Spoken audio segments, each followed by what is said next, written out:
I included this video as part of the intro.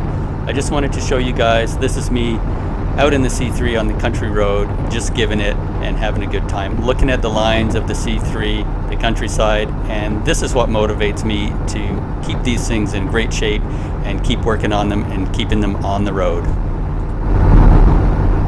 Hey everyone, welcome to Motorpsychology. My name's Jonathan. If you're a new viewer, welcome. If you're a returning viewer, welcome back. I really appreciate your support. In today's video, I'm going to be covering the removal of the bushings of the lower right control arm of that C3 Corvette in the background.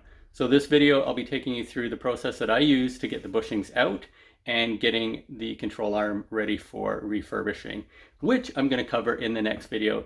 So stick around and enjoy the video. Finally, the control arm is out. I'm going to start with the degreasing and cleaning of this lower right C3 control arm. In case any of you guys are wondering, the entire top of that spray can, including the spray nozzle and the stem, broke off when I pressed it. So I'm trying to find an innovative way of still getting the product out and getting this thing on the control arm. It's definitely a lot of caked on oil and gunk from years.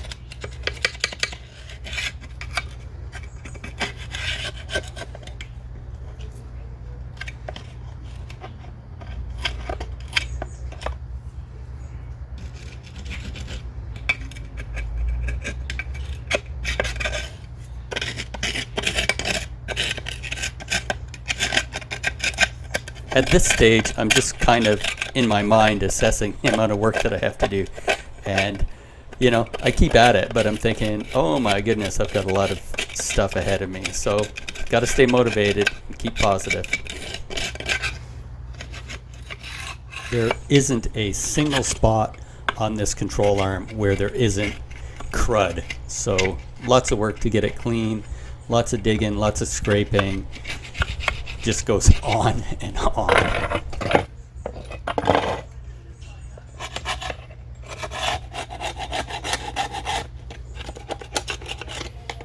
Video is sped up 7 times, and I'm just scraping all the crud and oily dirt from the top of this control arm, and then I'm going to flip it over and do the bottom. But I really can't overestimate the amount of scraping that I had to do to loosen up this dirt and get most of it off. But that's part of the process, and you just have to go with the flow, and the results will come at the end of it.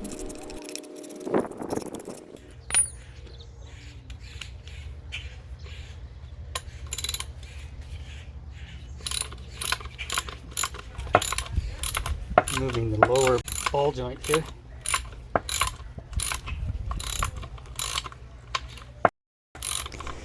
Yeah, the goal here is to take off all the things like the ball joint and the bumpers before I do any more cleaning on this thing. So I'm going to replace a new bumper, going to replace the ball joint and all that stuff when this project is done.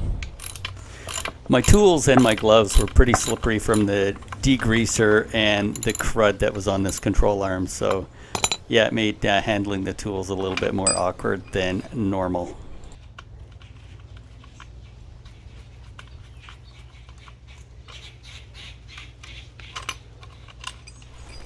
Pretty tight spaces to get into to remove these nuts and bolts that are holding the ball joint in place. Not impossible, but it's a tight space.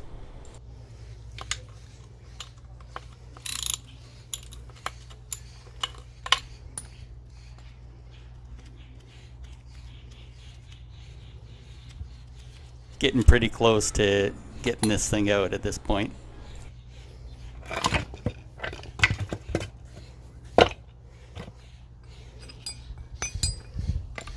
So I also decided at the same time to take off the bumper for the lower control arm, and that is going to be replaced as well once I put this thing back together.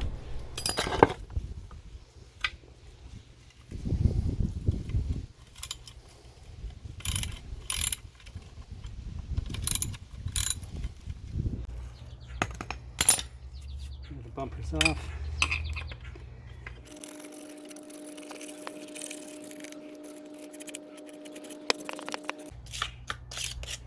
It's dirty, but the good thing is, like I said in other videos, it's never going to be this dirty again.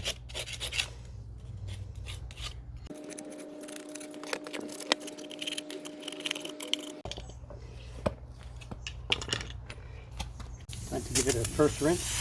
Even at this stage, with it just being the kind of first degreasing and scraping of all the crud off it and rinsing, it's really making a big difference on how this control arm looks, and it's starting to look like a pretty manageable restoration, refresh type of project. So I'm looking forward to seeing how it's going to turn out, and that's keeping me motivated.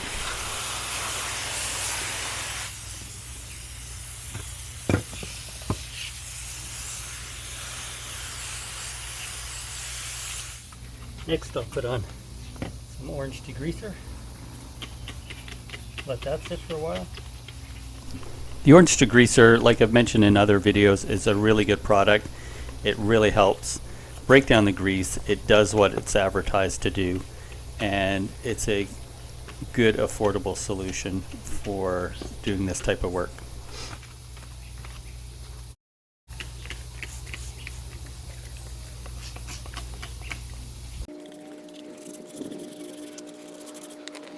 So another high speed part of this video, it's 7 times normal speed. So once again, I left it in. It shows the type of detail and work that is required, but I sped it up so that you get to see it all a lot faster than what it took in real life.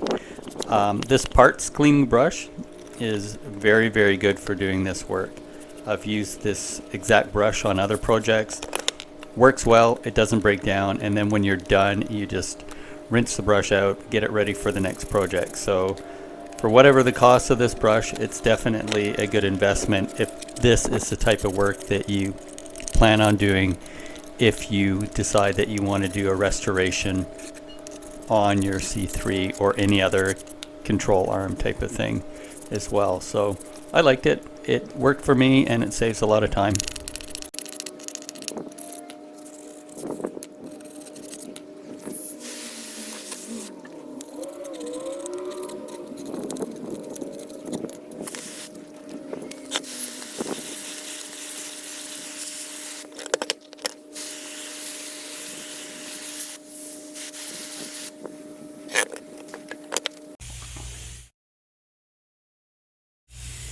It's looking pretty good right now.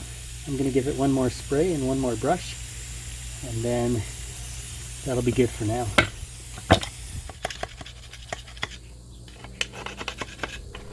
It's crazy. We're really looking at 44 years worth of built on dirt and oil and things like that. So it's a really good feeling to get that off and see the parts start to come back to looking like the way it's supposed to. So you just got to stay motivated and keep at it. It's not really as bad as what it looks like in the video.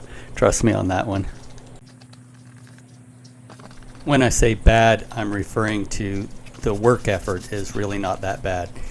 The crud and junk and the amount that needs to be cleaned, tidied up to get ready to get this thing restored, yeah, it's a significant amount of stuff. So you just got to stick with it, and like I said all the time, stay motivated and stay positive. You know, I really think that it is important to stay motivated and stay positive, or these do-it-yourself type of projects at home are never ever going to get completed. As you can tell by the engine sound, it's time to get into pressure washing this control arm. So I knew I was going to do this eventually. I just hit the time where it was right for me to pressure wash it. So most of the grease is out of there. This is just getting into tiny spots. So I've got a gas powered pressure washer. It really makes it useful. You can still do this type of work without a pressure washer, but it certainly helps to have one. I'm not saying that I didn't get completely soaking wet when I was doing this as well. The different angles and where the spray was going just went everywhere.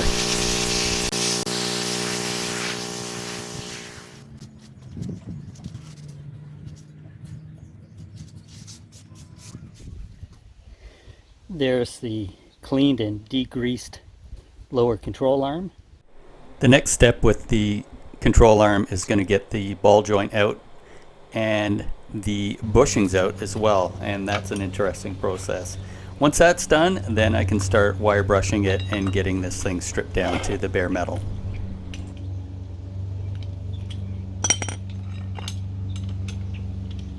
That nut on the ball joint was actually pretty tight, so I needed to use a breaker bar just to crack it, and then when it was cracked, I was good to take that off. But I was pretty surprised how tight that was on.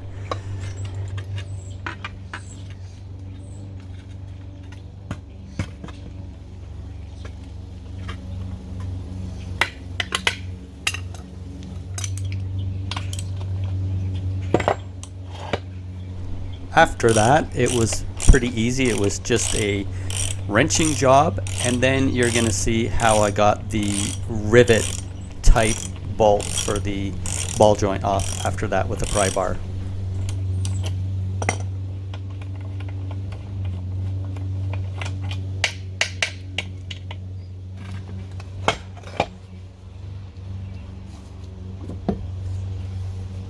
If you're going to do these type of projects, it's really useful to have almost an endless supply of a variety of tools to help you out along the way. So if you don't have those type of tools, you'll be buying them as you proceed. But that's good because you build up your stock of tools to help you with these type of restorations.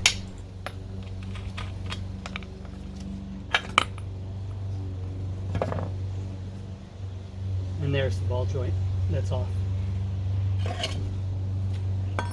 Now I'm moving on to removing the nuts and the washers that are on the bushing ends of the control arm.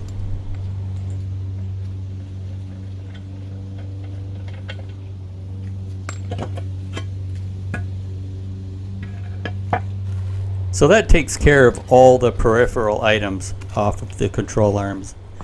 Now it's time to get the bushings out so that I can get the rod in the middle out of there.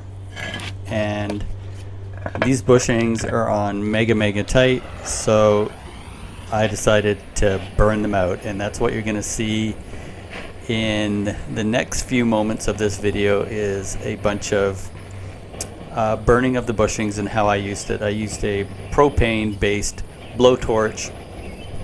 I kept it on the bushings to get what is the natural rubber on fire, and then when the rubber was on fire, based on the rubber compound, it kept burning as much as possible, and I had to come back periodically with the blowtorch to heat specific areas.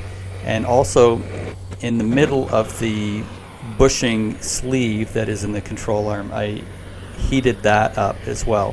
And I was pretty aware that I didn't want to apply a lot of heat necessarily to the actual control arm, so I was focusing a lot on the bushings and the sleeve that is in the middle of the control arm that is holding the bushings on. So it didn't really take that long. It may seem kind of long in this video, but to burn the bushings out was probably about 10 minutes each bushing. And it worked well, and you'll see that in this video as it progresses. The rubber burned out, and I was able to remove all the rubber bushing in parts, and most of it was liquefied goo that I got. And after that, I was able to remove the connection rod in between the control arm and start the next process, which was getting the bushing flange or sleeve out of the control arm, and that took a little bit of innovation with that, and you'll see that shortly.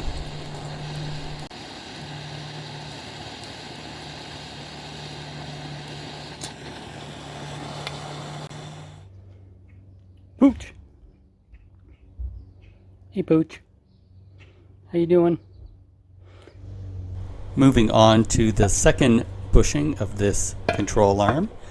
I'm going to flash up the blowtorch and get this thing burning and hopefully get it out.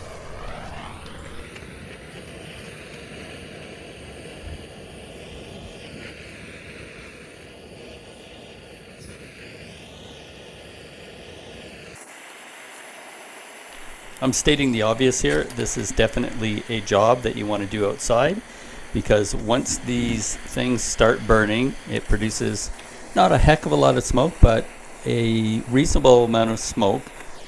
It's dark in color and it has that typical burning rubber smell. So if the wind is going in the wrong direction and you smell it, it doesn't smell so good.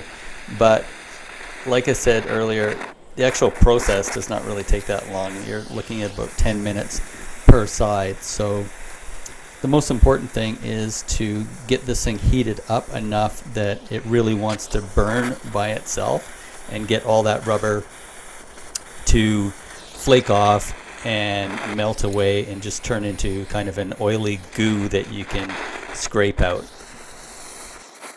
I actually enjoyed this process because there was a lot of labor and a lot of work in getting the control arm off the C3 in the first place, and there was a lot of work getting all the oil and goo and road crud off of this. So this was one of the parts of the process where it wasn't as labor intensive per se, and it was oddly satisfying in the sense that you're getting a really difficult component off without a whole heck of a lot of work. So once this catches on fire, it pretty much takes care of itself.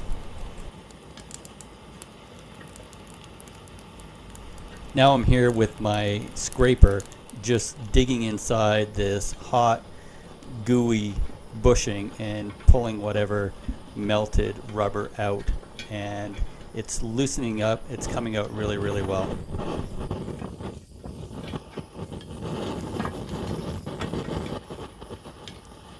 I'm getting really close to having this done, and once that's done, I can move on to doing the wire brushing and preparing the metal so that it can be repainted. So I'm really close and I'm satisfied with how this part of the job went. Now it's time to let it cool down. So I think I gave it about 2 hours to cool down, and then I was ready to move on to the next process. I'm going to try and take out these bushing sleeves here and on that side now. And I'm going to be using my air hammer to pop those off, hopefully. So we'll give that a try. See if they come out with this.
Okay, that bushing is out.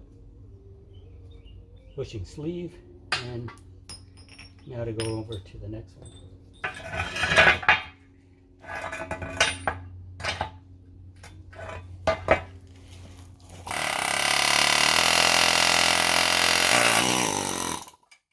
I'm using some PB Blaster penetrating oil just to help loosen things up as much as possible. You have to be pretty careful at this time with the air hammer and the tool that you're using to angle it away from the control arm so that you don't damage it as you try and pry out the bushing sleeve. So that was my goal, was to keep that away from the control arm as much as possible and then knock the bushing sleeve out.